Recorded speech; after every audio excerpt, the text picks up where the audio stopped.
Hi, my name is Vishal Jagtap and I am from Institute for High Frequency and Communications Technology at the University of Wuppertal.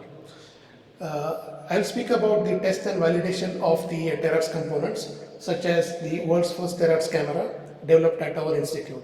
If you look inside this camera, there are 32 by 32 pixels which accounts for 1000 pixels in total. So to implement such a system in real life applications, for example in imaging or spectroscopy, its performance must be tested rigorously to identify the sweet spot in operations and where the limits are. To test a terahertz device in a continuous broad frequency range, it presents itself a few challenges. For example, to test the receiver, we must have a transmitter with known spectral and spatial characteristics over a broad frequency range. And secondly, the terahertz waves, which are of the size of hundreds of micron in terms of wavelength, they can yield substantial amount of standing waves.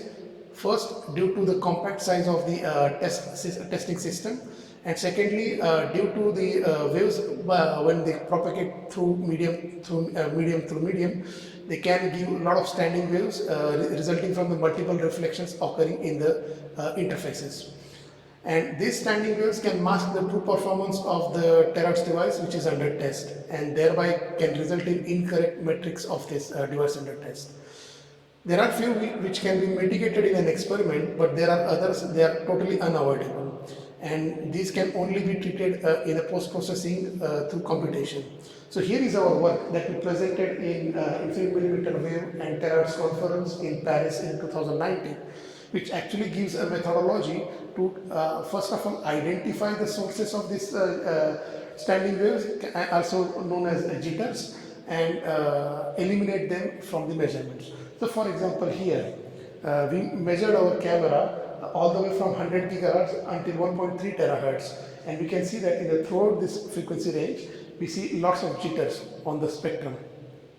But when we look closely through this systematic computational algorithm, we can identify that these are actually not random, they are systematic, and then they have a source of origin which lies within the source itself.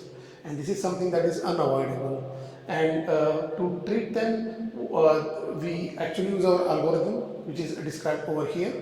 And using this algorithm, we can identify the source, and then we can also get rid of these jitters to obtain a clean response in the spectrum. And once we have done so, we can then go ahead and estimate the performance metrics of our camera. So to give an idea, this camera can be operated from hundreds of gigahertz all the way up to 1.3 and beyond 1.3 terahertz. And this can be safely and very securely and reliably be used for practical imaging and practical terahertz imaging and spectroscopy applications. Thank you very much.